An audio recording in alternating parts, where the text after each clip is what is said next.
விடைபெறும் பயணம் என்கிற ஒரு தொடர் சொற்பொழிவு நிகழ்ச்சியில் நாம் எல்லாம் ஒன்று கூடியிருக்கிறோம். இந்த தலைப்பின் கீழ் பல்வேறு வகையான விவரங்களை நாம் அறிந்து, நேற்றைய தினம் ஒவ்வொரு மனிதர்களுடைய உயிர்களும் இந்த உலகத்தில் கைப்பற்றப்படும், அப்படி மனிதர்களுடைய உயிர்கள் இந்த உலகத்தில் கைப்பற்றப்படும் பொழுது எப்படிப்பட்ட நிலைப்பாடுகள் ஏற்படுகிறது என்பதை அல்லாஹ்வினுடைய ஆயத்தை கொண்டும் நபிகள் நாயகம் ஸல்லல்லாஹு அலைஹி வஸல்லம் அவர்களுடைய பொன்மொழிகளை கொண்டும் நேற்றைய தினம் நாம் அறிந்தோம். அதனை தொடர்ந்து இன்றைக்கு ஒரு மனிதனுடைய உயிர் கைப்பற்றப்பட்டால் அந்த செய்தியை கேள்விப்படுகிற அன்பர்கள் அல்லது அதே நேரத்தில் அவர்களுக்கு அருகில் இருக்கக்கூடிய சகோதர சகோதரிகள் செய்ய வேண்டிய முதற்கட்ட காரியத்தை நபிகள் நாயகம் ஸல்லல்லாஹு அலைஹி வஸல்லம் நமக்கு சொல்லித் தருகிறார்கள். முஸ்லிம் என்கிற நபிமொழி தொகுப்பில் 1528வது நபிமொழி.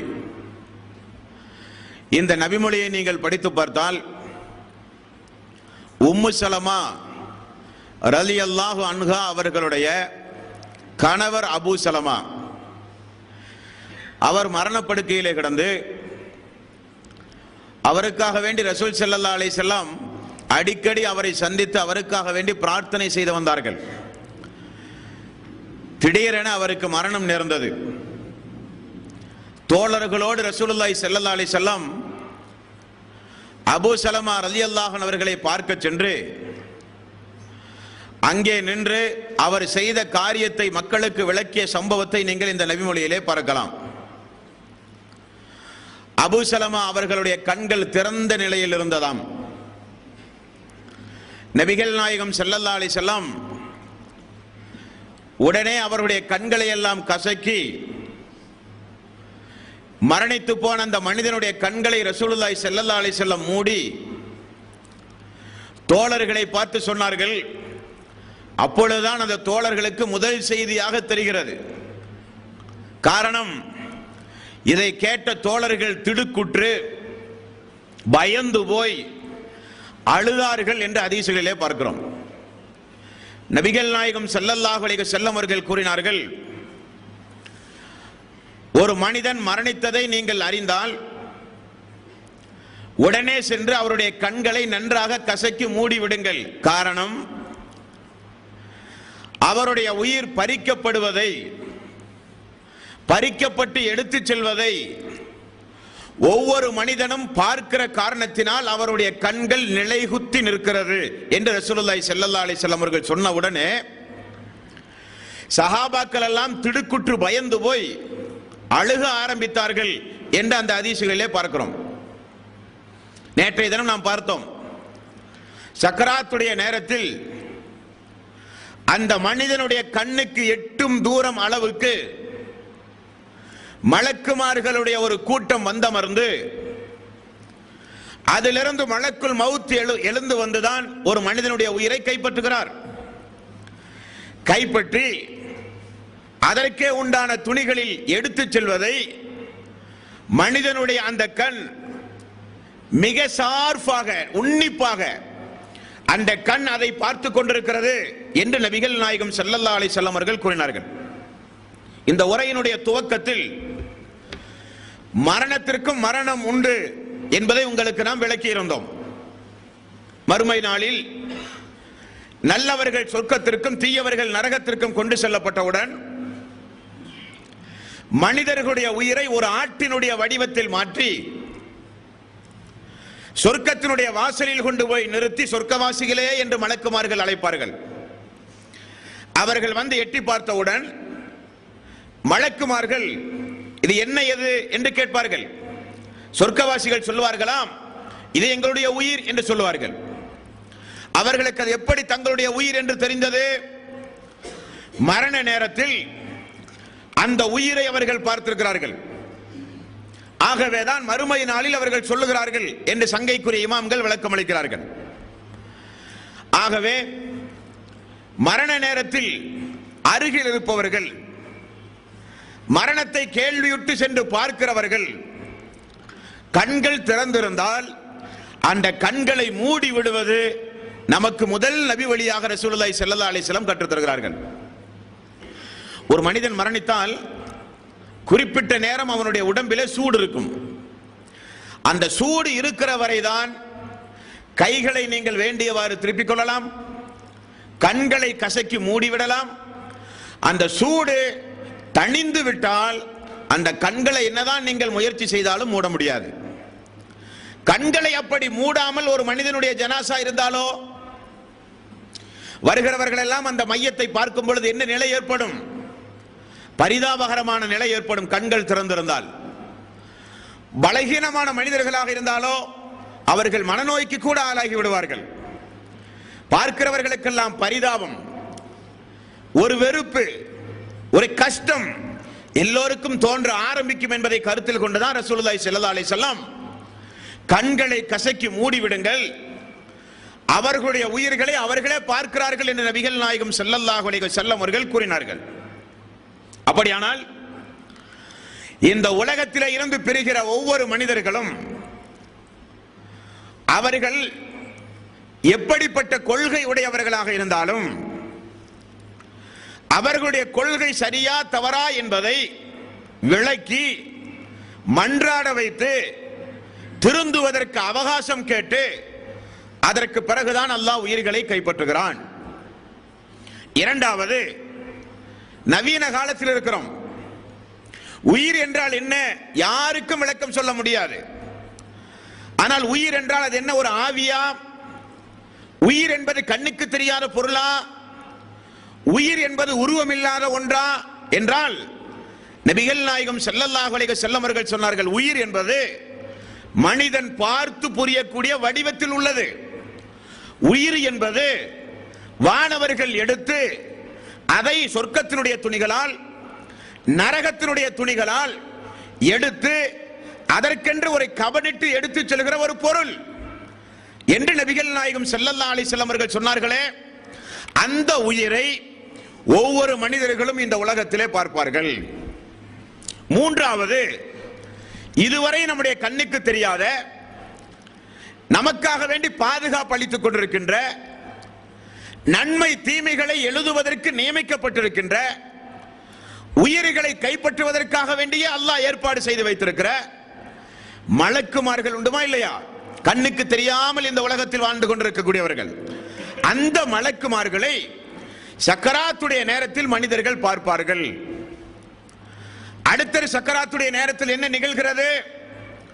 வானத்திலே இருந்து ஒரு அசரீரி, நபிகள் நாயகம் ஸல்லல்லாஹு அலைஹி வஸல்லம் அவர்கள் கூறினார்கள், யார் ஒருவர் அல்லாஹுவை பார்க்க விரும்புகிறாரோ அவரை அல்லாஹும் பார்ப்பான். அல்லாஹுவை பார்க்க யார் வெறுக்கிறாரோ அவரை அல்லாஹும் வெறுக்கிறான். ஆயிஷா ரலியல்லாஹு அன்ஹா அவர்கள் கேட்டார்கள், யா ரசூலல்லாஹ், நாங்கள் மரணத்தை வெறுக்கிறோமே. ஆயிஷாவே, அதுவல்ல, உயிர் பறிக்கப்படுகிற நேரத்தில் அவருக்கு சொல்லப்படும், என்ன சொல்லப்படும்? அல்லாஹ்வுடைய கருணை, அல்லாஹ்வுடைய திருப்தி, அல்லாஹ்வுடைய அருள் அந்த அடியானுக்கு உண்டு என்று நற்செய்தி சொல்லுங்கள் என்று வானத்தில் இருந்து ஒரு அசரீரி வரும். அப்பொழுது அந்த இறை விசுவாசி அந்த அசரீரியை கேட்டு அல்லாஹுவை பார்க்க விரும்புவார். அப்ப அல்லாஹும் அவரை பார்க்க விரும்புவான். கெட்டவர்களுடைய உயிரை கைப்பற்றும் பொழுது அதே போன்ற ஒரு அசரீரி வரும். அல்லாஹ்வுடைய வெறுப்புக்குரிய அடியான் அல்லாஹ்வுடைய கோபத்தின் பக்கம் வரப்போகிறான், அவனுக்கு நரகத்தின் கடுமையான தண்டனைகள் உண்டு என்கிற அசரீரி வரும். உடனே இவன் அல்லாஹுவை பார்க்க வெறுப்பான், அவனை பார்க்க அல்லாஹ்வும் வெறுப்பான். அதுதான் அந்த நபிமொழிக்கு அர்த்தம் என்று ரசூலுல்லாஹி ஸல்லல்லாஹு அலைஹி வஸல்லம் அவர்கள் கூறினார்கள். அப்படியானால் உயிர் கைப்பற்றப்படும் பொழுது 4-5 நிலைப்பாடுகள் நடக்கிறது. ஒன்று, நாம் செய்த தவறுகளுக்கு அல்லாஹு தஆலா உலகத்திலேயே தண்டனை கொடுத்து உயிர்களை கைப்பற்றுகிறான். வானவர்களை பார்க்கிறோம், உயிரை பார்க்கிறோம், வானத்தில் இருக்கிற அசரீரியை கேட்கிறோம். இப்படி சக்கராத்துடைய நேரத்தில் ஒரு மனிதனுடைய உயிர் கைப்பற்றப்படும் பொழுது அந்த உயிரை அவர் பார்க்கிறார், கண்களை கசக்கி மூடுங்கள் என்று நபிகள் நாயகம் ஸல்லல்லாஹு அலைஹி வஸல்லம் அவர்கள் கூறினார்கள். இது முதலாவதாக நாம் தெரிந்து கொள்ள வேண்டிய நபிமொழி. இரண்டாவது, சக்கராத்துடைய நேரம் என்பது பொதுவாகவே கடுமையான வேதனைக்குரியது என்பது உங்களுக்கு தெரியும். அந்த வேதனையில் நாவறட்சி ஏற்பட்டு மனிதர்களுக்கு தாகம் ஏற்படுவது தவிர்க்க முடியாத ஒன்று. நபிகள் நாயகம் ஸல்லல்லாஹு அலைஹி வஸல்லம் அவர்கள் செய்த ஒரு துஆவை பாருங்கள். அல்லாஹுவே, மரண தருவாயில் மனிதன் எந்த அளவுக்கு தண்ணீரை விரும்புவானோ அதே போல யா அல்லாஹ் உன்னை நான் விரும்புகிற அடியானாக ஆக்கு. காரணம், ரசூலுல்லாஹி ஸல்லல்லாஹு அலைஹி வஸல்லம் சக்ராத்துடைய நேரத்தில் கைகளை தண்ணீரில் முக்கி முகத்தில் தடவிக்கொண்டு எவ்வளவு வேதனைப்பட்டார்கள் என்று நாம் பார்க்கிறோம். அப்பொழுது அங்கே நிற்கிறவர்கள் கொஞ்சம் தண்ணீரை எடுத்து வாயில் ஊற்றி அவருடைய தாகத்தை தணிக்க முயற்சிக்க வேண்டும். அது சுன்னத்தல்ல. ரசூலுல்லாஹி ஸல்லல்லாஹு அலைஹி வஸல்லம் ஒரு நாயை ஒரு கெட்ட அடியான் பார்க்கிறான். நாய் நாவு வறட்சியின் காரணமாக தண்ணீருக்காக வேண்டி நாக்கை தொங்க விட்டு அந்த அடியானை பார்த்து கொண்டிருந்ததாம். உடனே அந்த கெட்டடியான் ஓடி போய் காலுறையை கலட்டி கிணற்றுக்குள் அந்த காலுறையை நனைத்து எடுத்து வந்து நாயின் வாயில் புளிந்து நாயினுடைய தாகத்தை போக்கினான். அந்த நாயினுடைய தாகத்தை போக்கிய ஒரே காரணத்திற்காக அல்லாஹு தஆலா அவரை பொருந்தி கொண்டு சொர்க்கத்திற்கு அனுப்பினான் என்ற ஹதீசுகளை நீங்கள் எல்லாம் கேள்விப்பட்டிருப்பீர்கள். அந்த நபிமொழிக்கேற்ப சக்கராத்துடைய நேரத்தில் இருக்கிற மக்களுக்கு தண்ணீரை எடுத்து ஊற்றுவது அந்த நேரத்திற்குரிய சுன்னத்தாக இல்லாவிட்டாலும் மனிதாபிமான அடிப்படையில் செய்வது நமக்குரிய கடமை. மூன்றாவது, சக்கராத்துடைய நேரம் என்பது நபிகள் நாயகம் ஸல்லல்லாஹு அலைஹி வஸல்லம் அவர்கள் சொன்னார்கள், உயிர் என்பது வயிற்று பகுதியில் இருந்து மார்பு பகுதிக்கு வந்து, மார்பு பகுதியில் இருந்து தொண்டைக்கு வந்து கண்கள் வழியாக உயிர்கள் வெளியேறுகிறதாம். அப்படி ஏறும் பொழுது அந்த மனிதனுடைய அந்த புலம்பல் சப்தத்தை எல்லாம் நேற்றைக்கு நாம் கேள்விவிட்டோம், படித்தோம் அல்லாஹ்வுடைய ஆயத்தை கொண்டு. அப்பொழுது அந்த உயிர் பறிக்கப்படுகிற அந்த நேரத்தில் அந்த அடியானுடைய வாய் திறந்த நிலையில் இருக்கும்.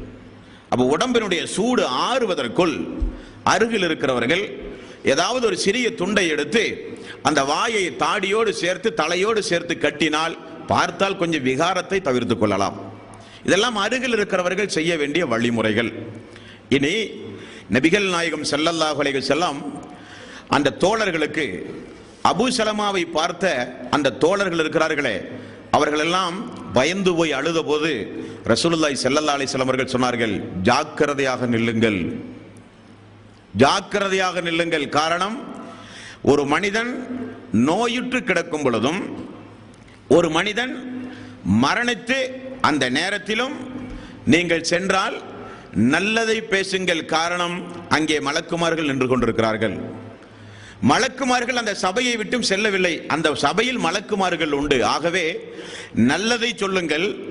அப்பொழுது உங்களுடைய அந்த வார்த்தைக்கு மலக்குமார்கள் ஆமீன் சொல்லுகிறார்கள் என்று நபிகள் நாயகம் ஸல்லல்லாஹு அலைஹி வஸல்லம் அவர்கள் கூறினார்கள். அந்த நேரத்தில் அல்லாஹ்வுடைய ரசூல் செய்த துஆவை பாருங்கள்.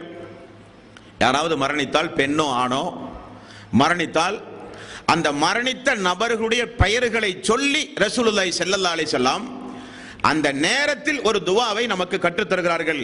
முஸ்லிமில் 1528வது நபிமொழி, அதே நபிமொழியில் உள்ள சம்பவங்கள் தான். ரசூலுல்லாஹி ஸல்லல்லாஹு அலைஹி வஸல்லம், அல்லாஹும்ம ஃபிர்லி அபூ சலமா, அபூ சலமாவுக்கு யா அல்லாஹ் நீ பாவத்தை மன்னித்து அருள் புரிவாயாக.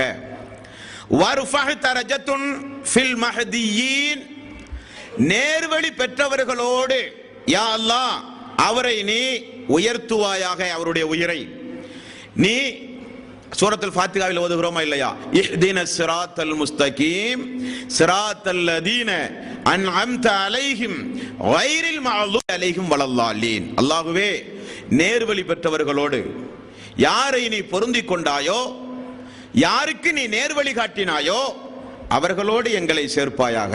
இதைத்தான் ரசூலுல்லாஹி ஸல்லல்லாஹு அலைஹி வஸல்லம் அவர்கள் சொல்கிறார்கள். வர்ஃபா தரஜதஹு ஃபில் மஹ்தியீன், உன்னால் நேர்வழி அடைந்தார்களே, உன்னுடைய கருணைக்கு உரியவர்களாக, அன்பிற்கு உரியவர்களாக, அருளுக்குரியவர்களாக இந்த உலகத்தில் வாழ்ந்து மரணித்தார்களே, அவர்களோடு இந்த உயிரை நீ சேர்த்துவாயாக யா அல்லாஹ். வஹ்லுஃபுஹு ஃபீ அக்பிஹி ஃபில் ஆபிரீன். அல்லாஹ்வே, இவர் விட்டு சென்ற இவருடைய சந்ததிகளுக்கு நீ சிறந்த பாதுகாப்பு அளிப்பாயாக யா அல்லாஹ். எவ்வளவு அருமையான வார்த்தை பாருங்கள். சந்ததிகளுக்கு நீ பாதுகாப்பு அளிப்பாயாக யா அல்லாஹ். வஃபிர் லனா வலஹு யா ரப்பல் ஆலமீன். அதிபதியே, ரட்சகனே, அவரை மன்னிப்பதை போல எங்களையும் நீ மன்னிப்பாயாக. வஃப்ஸஹ் லஹு ஃபீ கப்ரிஹி. அல்லாஹ்வே, அவருடைய கபரை நீ விசாலமாக்கிய அல்லாஹ். வனவ்விர் லஹு ஃபீ. அவருடைய கபரில் நீ ஒளியை ஏற்படுத்தியா அல்லாஹ். இது எப்பொழுது கேட்க வேண்டிய துவா? அடக்கிய பிறகல்ல. சக்கராத்துடைய நேரத்தில் சந்திக்க சென்று திடீரென மனிதன் மரணித்த நபருக்கு அருகில் இருந்தால் அவர்களுடைய பெயரை குறிப்பிட்டு சொல்ல வேண்டிய துவா. யா அல்லாஹ், அவருக்கு நீ மன்னிப்பை இருப்பாயாக. உன்னுடைய பொருந்திக் கொண்டு நீ யாருக்கெல்லாம் நேர்வழி காட்டி கருணை புரிந்தாயோ அவர்களோடு சேர்த்து இந்த அடியானை நீ மறுமையில் எழுப்புவாயாக. அவருடைய சந்ததிகளுக்கு பாதுகாப்பு அளிப்பாயாக. அவருக்கும் எங்களுக்கும் மன்னிப்பளிப்பாயாக. கபரை விசாலப்படுத்துவாயாக. கபரில் ஒளியை ஏற்படுத்துவாயாக. இந்த துவாவை நாம் மரணித்த நபர்களை முதலில் சந்திக்கும் போது ஓத வேண்டிய துவா என்று நபிகள் நாயகம் ஸல்லல்லாஹு அலைஹி வஸல்லம் அவர்கள் கூறினார்கள். மரணித்த இடத்தில் மலக்குமார்கள் இருக்கிறார்கள் என்பதை முஸ்லிம் என்கிற நபிமொழி தொகுப்பில் 1527வது நபிமொழியாக நீங்கள் பார்க்கலாம் அன்பர்களே. அடுத்தது, நபிகள் நாயகம் ஸல்லல்லாஹு அலைஹி வஸல்லம் இந்த உலகத்தை விட்டு பிரிகிற ஒரு அடியானுடைய ஜனாசாவை பார்த்து சொன்ன ஒரு நபிமொழியை பாருங்கள். புகாரியில் 6512வது நபிமொழி. நபிகள் நாயகம் ஸல்லல்லாஹு அலைஹி வஸல்லம் அவர்கள் அமர்ந்து கொண்டிருக்கும் பொழுது அவரை கடந்து ஒரு ஜனாசா சென்றது. அப்பொழுது நபிகள் நாயகம் ஸல்லல்லாஹு அலைஹி வஸல்லம், இந்த அடியார் ஓய்வு பெற்றவராவார் அல்லது ஓய்வு அளித்தவராவார் என்று சொல்லுகிறார்கள். உடனே சஹாபாக்கள், யா ரசூலல்லாஹ், என்ன ஓய்வு பெற்றார், யாருக்கு ஓய்வு அளித்தார் என்று கேட்டார்கள். அப்ப நபிகள் நாயகம் ஸல்லல்லாஹு அலைஹி வஸல்லம் அவர்கள் சொன்ன பதில், ஒரு இறை விசுவாசியாக இருந்தால் அவருடைய மரணத்தின் மூலம் அவருக்கு ஏற்பட்ட துன்பங்கள், அவருக்கு ஏற்பட்ட சோதனைகள், கஷ்டங்கள் அனைத்திலிருந்தும் அவர் ஓய்வு பெற்று விட்டார்.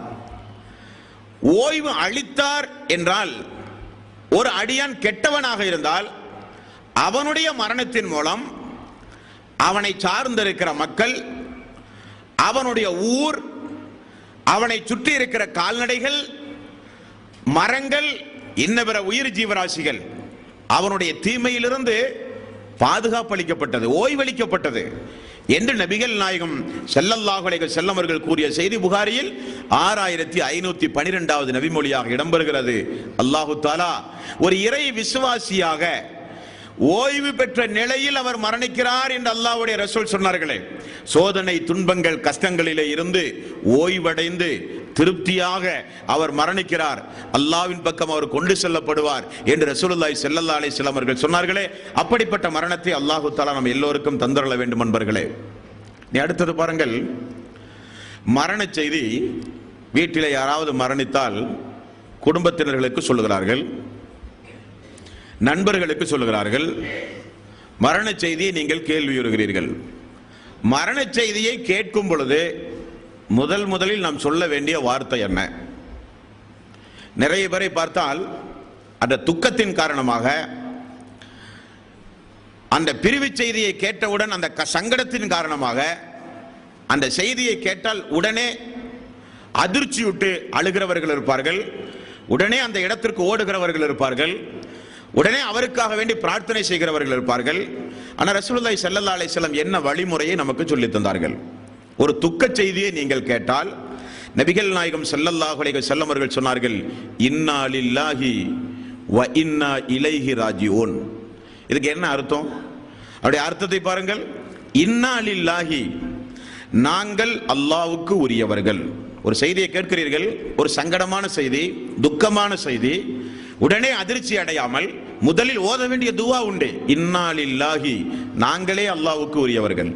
வ இன்னா இலைஹி ராஜிஊன், நாங்களும் அல்லாஹ்விடத்திலே செல்லக்கூடியவர்கள். ரெண்டே வார்த்தை. இன்னா லில்லாஹி வ இன்னா இலைஹி ராஜிஊன், நாங்களும் அல்லாஹ்வுக்குரியவர்கள். அவர் இன்றைக்கு போனால் நாங்கள் பின்னால் போக போகிறோம், அவ்வளவுதான். எவ்வளவு அற்புதமான ஒரு துவா! இதை உயிரோட்டத்தோடு ஓதும் பொழுது அந்த துவா ஒரு சில மக்களை அப்படியே மாற்றி அமைத்து விடும் நண்பர்களே. இந்த உலகத்தில் எத்தனையோ பேர்கள் வியாபாரத்திற்காக வேண்டி வெளிநாடு செல்கிறார்கள். 10 வருட காலம் 15 வருட காலம் பொறுத்து வருகிறவர்கள் எல்லாம் உண்டு. நம்முடைய குடும்பத்தில் யாராவது மரணித்தால் அதற்காக வேண்டி சிரித்துக் கொண்டிருக்க ஒன்றும் இஸ்லாம் சொல்லவில்லை. சங்கடங்கள் வரும், அழுகை வரும், துக்கங்கள் உண்டாகும். அதற்கெல்லாம் ஒரு வரையறையை நபிகள் நாயகம் ஸல்லல்லாஹு அலைஹி வஸல்லம் அவர்கள் சொல்லித் தந்து இவர்கள் எல்லாம் எங்கே சென்று விட்டார்கள்? நாம் செல்லுகிற அந்த இடத்திற்கு தான் அவர்கள் முன்கூட்டியே சென்று விட்டார்கள். என்ன, நாம் இருக்க இருக்க அவர்கள் சென்று விட்டார்கள், அவர்கள் இருக்க இருக்க நாம் சென்று விடுகிறோம். இது உலகத்துடைய நியதி.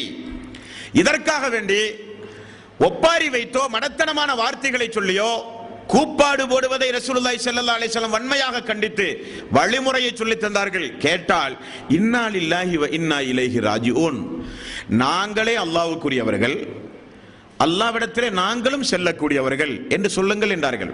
சூரத்துல் பக்ரா 2வது அத்தியாயத்தின் 155, 6, 157 தொடர்ந்து 3 வசனங்களை பாருங்கள்.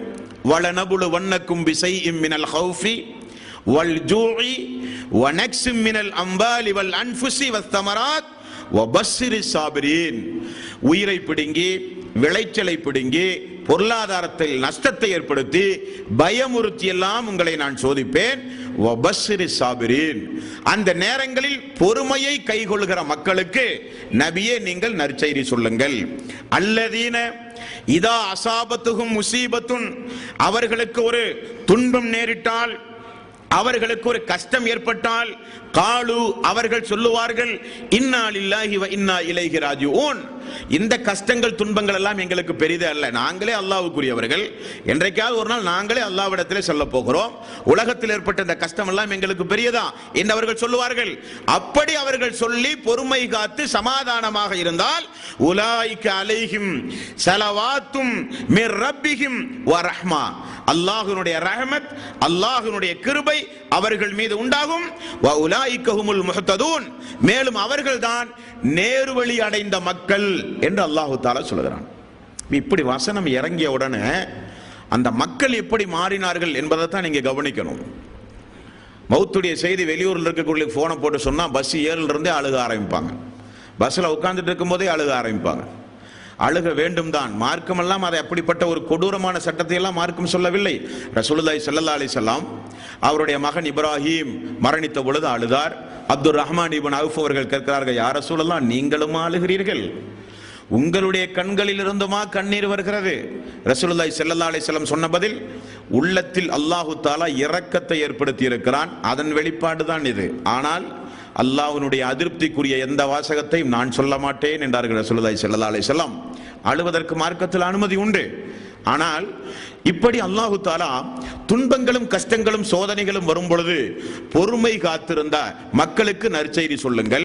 நற்செய்தியின் அடிப்படையில் அந்த மக்கள் எப்படி வாழ்ந்தார்கள் என்று பாருங்கள். அந்த மக்கள் வாழ்ந்ததை அல்லாஹ்வுடைய தூதருடைய காலத்தில் நடந்தேறிய ஒரு சில சம்பவங்களின் மூலம் நாம் தெரிந்து கொள்ளலாம் அன்பர்களே. எப்படிப்பட்ட சம்பவம்? உதாரணத்திற்கு நபிகள் நாயகம் ஸல்லல்லாஹு அலைஹி வஸல்லம் காலத்தில் இந்த மரண சம்பவங்களை எல்லாம் அன்றைக்கு இருக்கிற பெற்றோர்கள் எப்படி எதிர்கொண்டார்கள்? ஒரு நாள் ரசூலுல்லாஹி ஸல்லல்லாஹு அலைஹி வஸல்லம் அவர்கள் சொன்னார்கள், எந்த ஒரு பெண் 3 குழந்தைகளை அந்த பெண் உயிரோடு இருக்கும் பொழுதே முன்னதே மரணத்தின் மூலம் அனுப்பிவிட்டார்களோ அந்த குழந்தைகளை எல்லாம் அல்லாஹு தஆலா மறுமை நாளில் தீர்ப்பு சொல்லி சொர்க்கத்திற்கு அனுப்புவானாம். அந்த குழந்தைகள் சொர்க்கத்திற்கு செல்லாமல் சொர்க்கத்துடைய வாசலிலே நிற்பார்களாம். கேட்கப்படும், ஏன் நீங்கள் சொர்க்கம் செல்லவில்லையா? உடனே அந்த குழந்தைகள் சொல்லுவார்களாம், எங்களுடைய தாய் தந்தையர்கள் உயிரோடு இருக்கிற பொழுதே நாங்கள் இறந்தவர்கள், எங்களுடைய தாய் தந்தையர்களை அழைத்துக் கொண்டுதான் நாங்கள் சொர்க்கம் செல்லுவோம். விடாப்பிடியாக அந்த பிள்ளைகள். உடனே அல்லாஹு தஆலா அவருடைய பெற்றோர்களையும் அந்த பிள்ளைகளோடு அனுப்பி சொர்க்கத்திற்கு அனுப்புகிறான் என்று ரசூலுல்லாஹி ஸல்லல்லாஹு அலைஹி வஸல்லம் நஸஈ, இப்னு மாஜா போன்ற நபிமொழிகளிலே அல்லாஹ்வுடைய ரசூல் சொன்ன செய்தி பதிவு செய்யப்பட்டிருக்கிறது. மேலும் பாருங்கள், புகாரியில் 1250வது நபிமொழி.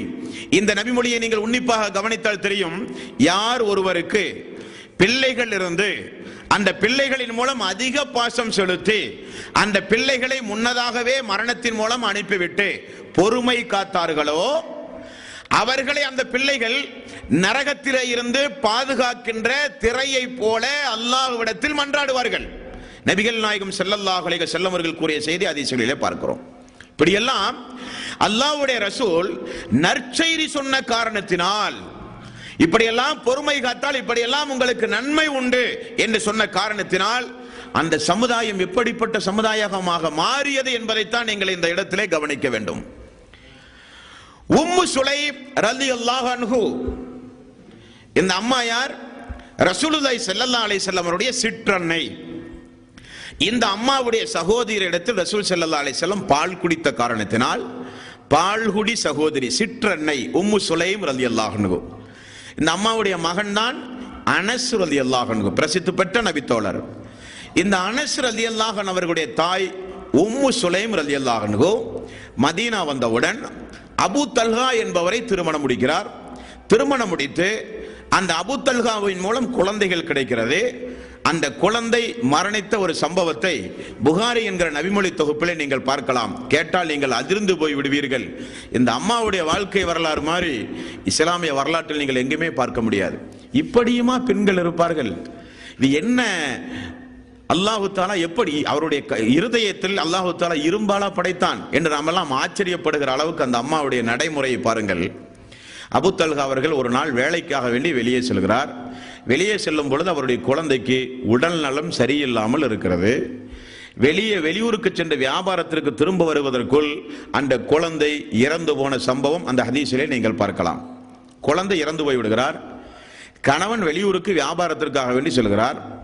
வியாபாரத்திலிருந்து கணவன் வந்தவுடனே அன்பான உபசரிப்பு, அவருடைய பதட்டம், அவருடைய பல்வேறு வகையான சங்கடங்கள், பயணத்தினுடைய இடையூறுகள் எல்லாம் அந்த அம்மா அவர்கள் உள்வாங்கிக் கொண்டு வருகிற கணவர் கேட்கிறார், நம்முடைய மகன் எப்படி இருக்கிறான்? போகும்போது உடல்நல சரியில்லாமல் இருந்தானே, மகன் எப்படி இருக்கிறான்? மகன் மரணித்து விட்டான். அந்த அம்மா சொல்லுகிற பதிலை பாருங்கள். அல்லாஹ் நாடிய அளவுக்கு நம்முடைய மகன் நன்றாக இருக்கிறான். சாதாரணமாக தினசரி அவர்கள் தங்களுடைய வாழ்க்கையை எப்படி அமைத்துக் கொள்வார்களோ அதே போல தங்களுடைய வாழ்க்கையை அபூ தல்ஹா அவர்களும் உம்மு சுலைம் அவர்களும் அன்று இரவு கழித்தார்கள். காலையில் சொல்லுகிறார்கள் ஒரு உதாரணத்தின் மூலம். என்ன உதாரணம் சொல்லுகிறார்? அபூ தல்ஹாவே, நம்மிடத்தில் ஒரு அமானிதமான பொருள் ஒன்று இருந்து அதை உரிய நபர் உரிய நேரத்தில் வந்து கேட்டால் கொடுப்பது நம்முடைய கடமையா இல்லையா? அபூ தல்ஹா கேட்கிறார், இது என்ன அநியாயம்? அமானிதமான பொருளை உரிய நபர் கேட்கிற பொழுது கொடுப்பதுதானே நியாயம், அவருடைய பொருள் அல்லவா என்று பதில் சொல்ல, அப்படியானால் அல்லாஹு தந்த நமது மகன் இறந்து விட்டான், தந்தவன் எடுத்துக்கொண்டான்.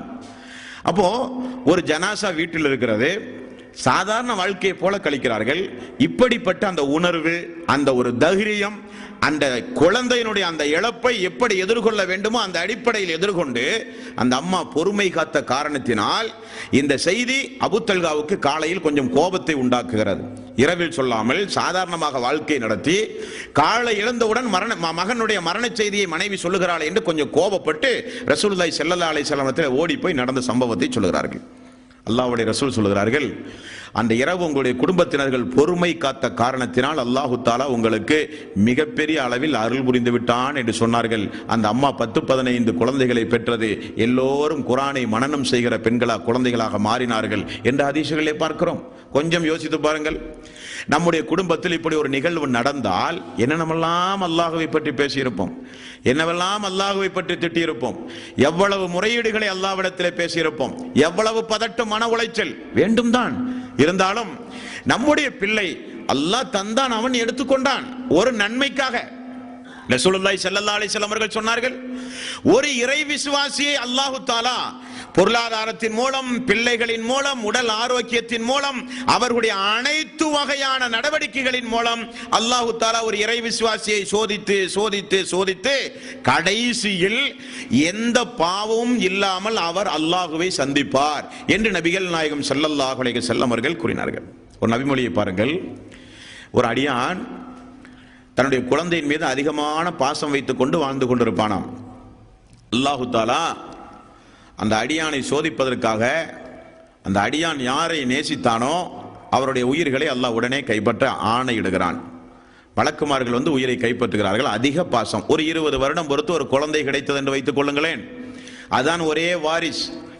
அந்த வாரிசோடு அந்த குடும்பமே சந்தோஷமாக இருக்கும் பொழுது அல்லாஹு தாலா திடீரென அந்த வாரிசை கைப்பற்றுவதன் மூலம் அந்த இறை விசுவாசி அல்லாஹ் சோதிப்பான். அந்த உயிரை கொண்டு செல்லும் பொழுது அல்லாஹ் கேட்பானாம், என்னுடைய அந்த இறை விசுவாசி இந்த உயிரை கைப்பற்றும் பொழுது என்ன சொல்லி கொண்டிருந்தான்? யா அல்லாஹ் இன்னா லில்லாஹி வ இன்னா இலைஹி ராஜிஊன் என்று சொல்லி அவர்கள் சாதாரணமாக இருந்தார்கள். யா அல்லாஹ், அப்படியா? இறை புகழ் வீடு என்கிற பெயரில் அவருக்கு ஒரு மாளிகை எழுப்புங்கள் என்று அல்லாஹ் சொல்லுவதாக நபிகள் நாயகம் ஸல்லல்லாஹு அலைஹி வஸல்லம் அவர்கள் சொன்னார்கள். இது பொறுமைக்கு கிடைக்கக்கூடிய பரிசு, பொறுமைக்கு கிடைக்கக்கூடிய பரிசு. இன்னொரு சம்பவத்தை பாருங்கள். அந்த அம்மா ஒரு வயது முதிர்ந்த ஒரு மூதாட்டி. உஹது போரில் போர் முடிந்து எல்லோரும் திரும்ப வருகிறார்கள். இந்த அம்மா திரும்ப வருகிற அந்த சஹாபாக்களுடைய கூட்டத்துக்குள் போய் தேடுகிறார்கள். சஹாபாக்கள் எல்லாம், யாரை தேடுகிறீர்கள்? உங்களுடைய கணவனையா?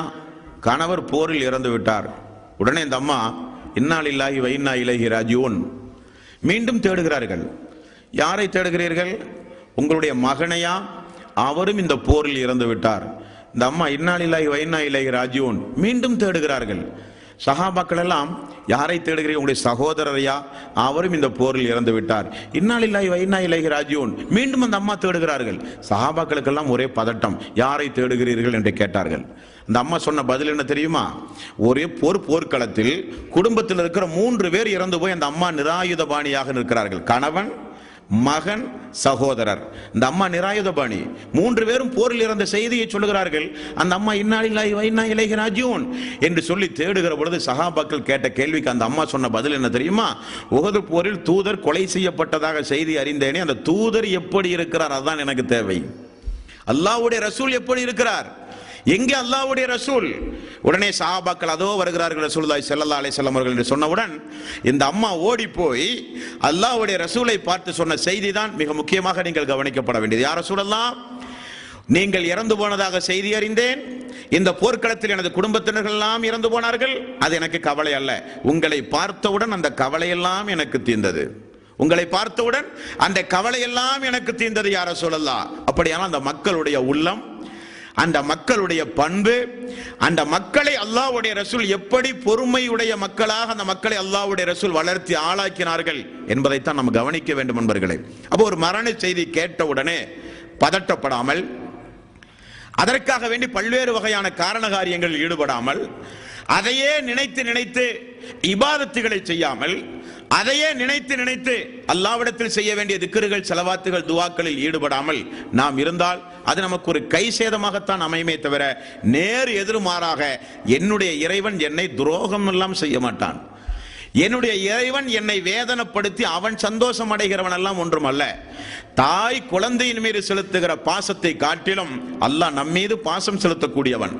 நமக்கு அல்லாஹு தாலா ஒரு இடையூறுகளையோ சோதனைகளையோ துன்பங்களையோ அல்லாஹ் தந்தால் நாம் அதற்கு நேர்மாறாக நாம் சிந்திக்க வேண்டும் என்றுதான் இஸ்லாம் நம்மிடத்திலே சொல்லுகிறது.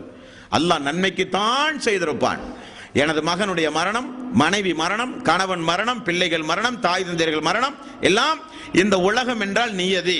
பிறப்பு என்றால் இறப்பு கண்டிப்பாக இருந்தாக வேண்டும். அந்த நியதியின் அடிப்படையில் சென்று விட்டார்கள் என்று பொறுமை காத்து நாம் இருந்தால் நமக்கு கிடைக்கக்கூடிய பரிசு மிகப்பெரிய பரிசு என்பதை இரண்டாவதாக நாம் தெரிந்து கொள்ள வேண்டும். அடுத்தது, ஒரு மரண செய்தி கேட்டால் நபிகள் நாயகம் ஸல்லல்லாஹு அலைஹி வஸல்லம் அவர்கள் மூமின்களுக்கு செய்ய வேண்டிய கடமை என்று உண்டார். யாராவது மரணித்தால் அவருடைய உடலுக்கு செய்ய வேண்டிய கடமை, அவருடைய ஆத்மாவுக்கு செய்ய வேண்டிய கடமை. உடலுக்கு செய்ய வேண்டிய கடமை என்ன? கண்களை கசக்கி விடுவது, வாயில் தண்ணீரை எடுத்து ஊற்றுவது, நாடியை பிடித்து இழுத்து கட்டுவது. மரண நேரத்தில் கால்களை அவர் மடக்கி வைத்திருந்தால் மரணம் முடிந்தவுடனே கால்களை இழுத்து அவருடைய பல்வேறு வகையான அசுத்தங்களை போக்கி அவரை சுத்தப்படுத்துவது, மேலே ஒரு துணியை விரிப்பது, இது அவருடைய உடம்புக்கு செய்ய வேண்டிய கடமை. அவருடைய ஆன்மாவுக்கு செய்ய வேண்டிய கடமை என்ன? நபிகள் நாயகம் ஸல்லல்லாஹு அலைஹி வஸல்லம் அவர்கள் சொன்னார்கள், யார் ஒருவர் ஒரு ஜனாசாவில் கலந்து கொண்டு அந்த ஜனாசாவை தூக்கி சென்று தொழுகை வரை பங்கெடுக்கிறார்களோ அவர்களுக்கு ஒரு கீராத் நன்மை. கீராத்னா தெரியுதா? உஹது மலை அளவுக்கு நன்மை. ஒரு ஜனாசாவில் பங்கெடுத்தால், ஜனாசாவில் பங்கெடுத்தால் நன்மை. நபிகள் நாயகம் ஸல்லல்லாஹு அலைஹி வஸல்லம் அவர்கள் கூறினார்கள், யார் ஒருவர் மரணித்து அவருக்கு 40 நபர்கள் நபிகள் நாயகம் ஸல்லல்லாஹு அலைஹி வஸல்லம் அவர்கள் சொன்னார்கள், முஸ்லிமில் 1576வது நபிமொழி, யார் ஒருவர் மரணித்து மரணித்த அந்த மனிதனுடைய ஜனாசாவில் 40 நபர்கள் பங்கெடுத்து என்று ஒரு நபிமொழி, 100 நபர்கள் பங்கெடுத்து என்றும் ஒரு நபிமொழி. அதில் யாரும் அல்லாஹ்வுக்கு இணை வைக்காத நபராக இருத்தல் வேண்டும். அதான் முக்கியம். யாரும் அல்லாஹ்வுக்கு இணை வைக்காத நபராக இருத்தல் வேண்டும். ஒரு ஜனாசாவில் 40 அல்லது 100 நபர்கள் பங்கெடுத்து அவர்கள் யாரும் இணை வைக்காத நபராக இருந்து உள்ளபூர்வமாக அந்த இறை விசுவாசிக்கு ஜனாசாவில் தொழுது பங்கெடுத்தால் அவர் நிச்சயம் சொர்க்கம் செல்லுவார் என்றார்கள் ரசூலுல்லாஹி ஸல்லல்லாஹு அலைஹி வஸல்லம். அப்ப நம்முடைய கடமை என்னங்க? உலகத்தில் வாழும் பொழுது எனக்கு ஒரு 40 பேர்த்த ரெடி பண்ணி வச்சுக்கணும். நீங்கள் ஒவ்வொருவரும் நமக்கு ஒரு 40 நபர்கள், நம்மை நேசிக்கக்கூடிய, உள்ளபூர்வமாக நம்மை நேசிக்கக்கூடிய ஒரு 40 நபர்களை இந்த உலகத்தில் சம்பாதித்தவர்களாக மரணிக்க வேண்டும் என்பர்கள். அதான் உண்மை. நானும் நீங்களும் நம்முடைய குடும்பத்தார்கள் எல்லாம் யாராவது மரணித்தால் இணை வைக்காத நபர்கள், ஆரம்பத்தில் நாம் சொன்னோமா இல்லையா, வசியத்தாகவே எழுத வேண்டும். நான் மரணித்தால் என்னுடைய மரணத்தில் இணை வைக்கக்கூடிய மனிதர்கள் யாரும் கலந்து கொண்டு பிரார்த்தனை செய்தல் கூடாது. இணை வைத்தல் அல்லாத, பித்அத்துகள் அல்லாத, அனாச்சாரங்கள் அல்லாத, அல்லாஹ்வுக்கு இணை துணிகளை ஏற்படுத்தி வாழ்ந்த மனிதன் எனக்கு தொழ வைக்க கூடாது, தொழுகையில் பங்கு பெறக்கூடாது என்று வசியத்தாகவே எழுதி வைத்து மரணிக்கக்கூடிய காலகட்டத்தில் நாம் இருக்கிறோம். எங்காவது தூக்கி கொண்டு போய் கடைசி துவாவாக நல்லுள்ளம் படைத்தவர்களுடைய இறை அடியார்களுடைய நல்ல நல்ல பிரார்த்தனைகள் கிடைக்காமல் நம்மை கொண்டு போய் அடக்கி யாரும் விட்டுவிடக் கூடாது. அதற்காக வேண்டி வசியத்தை செய்வது நம்முடைய கடமை. இப்னு அப்பாஸ் ரலியல்லாஹு அன்ஹு அவர்கள் அவருடைய மகன் இறந்த ஒரு சம்பவத்தை சொல்கிறார்கள், கேளுங்கள். குரைப் என்கிற ஒரு தோழரிடத்தில், எனது மகன் இறந்து விட்டானமே, இந்த இடத்தில் அவருடைய ஜனாசாவில் எத்துணை பேர்கள் கலந்து கொண்டிருக்கிறார்கள் என்று பார்த்து வா என்று குரைப் என்கிற தோழரை அனுப்புகிறார். குரைப் என்கிற தோழர் பார்த்துவிட்டு சொல்கிறார்கள், பெரும் திரளான மக்கள் பங்கு கொண்டிருக்கிறார்கள், அதில் ஒரு 100 பேர்கள் இருப்பார்களா, 40 பேர்கள் இருப்பார்களா? இப்னு அப்பாஸ் அவர்கள் கேட்கிறார்கள். 40ஐயும் தாண்டி இருப்பார்கள், தாராளமாக 40 பேர் இருப்பார்கள். உடனே இப்னு அப்பாஸ் அவர்கள் சொல்கிறார்கள், உடனே அவரை நீங்கள் அடக்குவதற்கு முயற்சி செய்யுங்கள். காரணம், 40 பேர் அல்லது 100 நபர்கள் ஒரு ஜனாசாவில் பங்கெடுத்து உள்ளபூர்வமாக அந்த ஜனாசாவுக்காக வேண்டி பிரார்த்தனை செய்தால் அல்லாஹு தஆலா அவருக்கு சொர்க்கத்தை கொடுக்கிறான் என்று நபிகள் நாயகம் ஸல்லல்லாஹு அலைஹி வஸல்லம் அவர்கள் சொன்னார்கள் என்கிற செய்தியை இப்னு அப்பாஸ் அவர்கள் கூறுகிற செய்தி முஸ்லிமில் 1577வது நபிமொழியாக நீங்கள் பார்க்கலாம். இனி அடுத்தது, ஒரு மனிதர் மரணித்தால் அந்த மரணத்தை 1 நாள் 2 நாள் 3 நாள் 4 நாள் வெளியூரிலிருந்து அவர் வரட்டும் இவர் வரட்டும் என்பதற்காக வேண்டி அந்த மரணத்தை நாம் வீட்டில் வைத்து அதை நாம் வேதனை செய்வது நியாயமல்ல. நபிகள் நாயகம் ஸல்லல்லாஹு அலைஹி வஸல்லம் அவர்கள் கூறினார்கள், மரணம் அடைந்தால் அந்த மரணத்தை உடனே நீங்கள் தூக்கி கொண்டு போய் அடக்கி விடுங்கள். காரணம், இறை விசுவாசியாக இருந்தால் அவர் உலகத்தில் கஷ்டப்பட்டு இபாதத்துகள் செய்து அல்லாஹ்வுக்காக வேண்டி எவ்வளவு பெரிய தியாகம் செய்திருப்பார். அந்த நன்மையின் பலனை உடனே அடையட்டும், அவரை கொண்டு போய் உடனே அடக்குங்கள். ரசூலுல்லாஹி ஸல்லல்லாஹு அலைஹி வஸல்லம் அவர்கள் கூறினார்கள். தீயவனாக இருந்தால் அதற்குரிய வேதனை அவனும் அனுபவிக்கட்டும் என்று நபிகள் நாயகம் ஸல்லல்லாஹு அலைஹி வஸல்லம் மரணப்பட்டால் அந்த மரணத்தை எவ்வளவு சீக்கிரம் கொண்டு போய் அடக்க முடியுமோ அவ்வளவு சீக்கிரம் அடக்குகிற வேலையை குடும்பத்தார்கள், நண்பர்கள், உறவினர்கள் செய்ய முயற்சி செய்ய வேண்டும் என்றும் நபிகள் நாயகம் ஸல்லல்லாஹு அலைஹி வஸல்லம் அவர்கள் கூறினார்கள். ஒரு ஜனாசாவை தூக்கி கொண்டு செல்லும் பொழுது நமக்கெல்லாம் ஒரு சங்கடம். அந்த ஜனாசாவை பின்தொடரும் பொழுது என்றைக்காக இருந்தால் நாமும் ஒரு நாளைக்கு இப்படித்தான் போக போறோம் என்கிற ஒரு பதட்டம், ஒரு கவலை எல்லோருக்கும் உண்டு. நிறைய பேர் அந்த நேரத்தில் கூட வியாபாரத்தை பற்றியெல்லாம் பேசுவாங்க. நம்ம அவங்கள பற்றியெல்லாம் நம்ம கவலை கொள்ள வேண்டிய அவசியம் இல்லை. உதாரணத்துக்கு மௌத்தை பற்றி பயமுள்ள மக்கள் எல்லாம் கொஞ்சம் வருத்தப்படுவார்கள், கஷ்டப்படுவார்கள், சங்கடப்படுவார்கள். கபரஸ்தானில் அடக்கிட்டு இருப்பாங்க, அங்கே குடும்பநாயம் பேசிட்டு இருப்பாங்க நிறைய பேர்கள். அவர்களுக்கெல்லாம் அல்லாஹ் தஆலா தான் மரண சிந்தனை ஏற்படுத்தணும். இனி ஒருவேளை அவர்களுக்கு மௌத்து வந்து அதே மாதிரி குடும்ப நாயம் பேசுகிற 40 பேர்த்த அல்லாஹ் தஆலா உண்டாக்குன அவர்கள் சொர்க்கம் சொல்ல முடியுமா? அதுவல்ல. குடும்ப நாயமோ வியாபார நாயமோ உலக நாயமோ பேசுகிற சபை அல்ல, மலக்குமார்கள் பின்தொடர்ந்து வருகிற சபை. ரசூலுல்லாஹி ஸல்லல்லாஹு அலைஹி வஸல்லம் அவர்கள் சொல்வதை கேளுங்கள் நண்பர்களே. ஒரு அடியானுடைய ஜனாசாவை நீங்கள் தூக்கி செல்லும் பொழுது, நேற்றைக்கு பார்த்தோமா இல்லையா, அல்லாஹு தஆலா நல்லவர்களுடைய உயிரை இல்லியூன் என்று சொல்லப்படுகிற புத்தகத்தில் அல்லாஹ் பதிவு செய்கிறான். தீயவர்களுடைய உயிரை சிஜ்ஜீன் என்கிற இடத்தில் அல்லாஹு தஆலா பதிவு செய்கிறான். அல்லாஹ்வின் புறத்தில் இருக்கிற அந்த உயிர் கெட்டடியானாக இருந்தால் அந்த மரணத்தை தூக்கி செல்லும் பொழுது அந்த உயிர் கதறுகிறது, என்னை தாமதப்படுத்துங்கள், என்னை அடக்குவதிலே தாமதப்படுத்துங்கள், என்னை அடக்காதீர்கள் என்ற அந்த உயிர் கதறுகிறது என்று ரசூலுல்லாஹி ஸல்லல்லாஹு அலைஹி வஸல்லம் அவர்கள் சொன்னார்கள். என்ன காரணம்? சக்கராத்துடைய நேரத்திலேயே அடி உதைகளை வாங்கி அவர் கெட்டடியான் என்பது உறுதியாகிவிட்டது. மண்ணறையிலே கொண்டு போய் அடக்கினால் மீண்டும் அங்கே வேதனைகள் தொடருமே, அதற்காக வேண்டி அவர் கதறுகிறார்.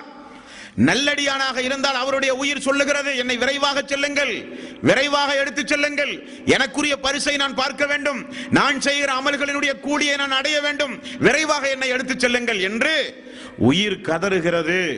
நபிகள் நாயகம் ஸல்லல்லாஹு அலைஹி வஸல்லம் அவர்கள் சொன்னார்கள், அந்த உயிர் அப்படி கதறுவதை மனித ஜின் இனத்தை தவிர எல்லா உயிர் ஜீவராசிகளும் காது கேட்கிறது என்று ரசூலுல்லாஹி ஸல்லல்லாஹு அலைஹி வஸல்லம் அவர்கள் சொன்னார்கள். சக்கராத்துடைய நேரத்தில் மனிதன் புலம்புறது, கபருடைய வேதனை தாங்காமல் மனிதன் கதறுவது, ஜனாசா எடுத்து செல்லப்படும் பொழுது அந்த உயிர் பரிதாபத்தோடு கதறி அழுவது எல்லாம் ஆடு மாடு கோழி கழுதை குதிரை இதெல்லாம் காது கேட்கும் என்று ரசூலுல்லாஹி ஸல்லல்லாஹு அலைஹி வஸல்லம் அவர்கள் சொன்னார்கள். ஒரு உதாரணத்தை பாருங்கள். அதிகாலை பொழுது சேவல் கூவுவதை நீங்கள் கண்டால் அல்லாஹ்விடத்திலே அருளுக்காக வேண்டி பிரார்த்தனை செய்யுங்கள். காரணம், அந்த சேவல் அருளுக்குரிய வானவர்களை பார்த்து விட்டது. கழுதை கத்துவதை நீங்கள் கேள்வியுற்றால் சைத்தானிடமிருந்து பாதுகாப்பு தேடுங்கள். காரணம், அந்த கழுதை சைத்தானை பார்த்து விட்டது. பார்க்கிற ஆற்றலை அல்லாஹ் கொடுத்திருக்கிறான். நபிகள் நாயகம் ஸல்லல்லாஹு அலைஹி வஸல்லம் காலத்தில் நடந்த சம்பவத்தை பாருங்கள். ஒரு நபித்தோழர் வீட்டில் அமர்ந்து கொண்டு சூரத்துல் பக்கராவை ஓதிக்கொண்டிருக்கிறார். சூரத்துல் பக்கராவை ஓத ஓத ஓத ஓத அவர் கட்டி போட்டிருந்த குதிரை கணைக்க ஆரம்பித்தது. அந்த கயிறை அறுத்தது ஓடிவிடுமோ என்று சொல்லுகிற அளவுக்கு கணைக்க ஆரம்பித்தது. அந்த நபித்தோழர் ஓதுவதை நிறுத்தினால் குதிரையும் நிற்கிறது. அவர் ஓத ஆரம்பித்தால் குதிரை கத்த ஆரம்பிக்கிறது. இந்த சம்பவத்தை ரசூலுல்லாஹி ஸல்லல்லாஹு அலைஹி வஸல்லம் இடத்திலே போய் பகல் நேரத்தில் அந்த தோழர் சொன்னாராம். அல்லாஹ்வுடைய ரசூல் சொன்னார்கள், நீ ஓத ஓத அருளுக்குரிய வானவர் உன்னை நோக்கி வந்து கொண்டே இருந்தார். நீ ஓதி முடித்திருந்தால் அந்த வானவர் உமக்குரிய அருளை கொண்டு வந்து சேர்த்திருப்பார். அந்த அருளுக்குரிய வானவரை அந்த குதிரை பார்த்து விட்டது என்றார்கள் ரசூலுல்லாஹி ஸல்லல்லாஹு அலைஹி வஸல்லம். அந்த உயிர் ஜீவராசிக்கு அல்லாஹ் தஆலா அப்படிப்பட்ட ஏற்பாடுகளை செய்திருக்கிறான். சுனாமி வந்ததாக சொல்கிறார்கள். வந்தது, வரும் பொழுது உயிரினங்கள் எல்லாம் அழிந்ததாக எங்காவது நீங்க வரலாறுல பார்த்திருக்கிறீங்களா? மனுஷன் அழிஞ்சு போனா உயிரினர்கள் எல்லாம் ஏன் அழியல? அதனுடைய அதிர்வு சக்தியை அல்லாஹு தஆலா அதற்கு முன்கூட்டியே அறிவித்து கொடுத்தான். அது பத்திரமாக தன்னை பாதுகாத்துக் கொண்டது. சக்தி இல்லாத மனிதர்கள் எல்லாம் அழிந்து போனார்கள். அல்லாஹு தஆலா இந்த உலகத்தில் பல்வேறு வகையான படைப்பினைகளை படைத்திருக்கிறான். ஒவ்வொன்றுக்கும் ஒவ்வொரு வகையான ஆற்றல், ஒவ்வொரு வகையான சக்திகள் உண்டு. அப்ப இந்த அடியானுடைய அந்த கதறல் சப்தத்தை எல்லா உயிர் ஜீவராசிகளும் கேட்கிறது. நீங்கள் கேட்க மாட்டீர்கள், ரசூலுல்லாஹி ஸல்லல்லாஹு அலைஹி வஸல்லம் அவர்கள் கூறினார்கள். இப்படியாக ஒரு அடியானை கொண்டு போய் கபரிலே கொண்டு போய் அடக்கி விடுகிறார்கள். அடக்கிய பிறகு வெளியில் இருக்கின்ற நாமெல்லாம் நண்பர்கள், இரத்த பந்த உறவினர்கள், சொந்த பிள்ளைகள், கணவன் மனைவி, தாய் தந்தை, இப்படி இரத்த பந்த உறவுகள் வெளியே இருந்து கொண்டு அந்த அடக்கப்பட்ட அந்த நல்லடியாருக்கு ஏதாவது நல்ல மலைகளை செய்து அனுப்ப முடியுமா? வெளியிருக்கிற நாம் அடக்கியாச்சு, அடக்கி அந்த நபருக்கு நாம் ஏதாவது இங்கிருந்து கொண்டு ஏதாவது நல்ல மலைகளை செய்து அவருக்கு நாம் அனுப்ப முடியுமா? அப்படி அனுப்ப முடியும் என்றால் எந்தெந்த அமல்களை நாம் செய்தால் கூலி அவருக்கு கிடைக்கும், எந்தெந்த அமல்களை செய்தால் கூலி கிடைக்காது என்பதை இன்ஷா அல்லாஹ் நாளை தினம் பார்ப்போம். வா ஆகிரு தவ்வானா அனில் ஹம்துலில்லாஹி ரப்பில் ஆலமீன். அஸ்ஸலாமு அலைக்கும் வரஹ்மத்துல்லாஹ்.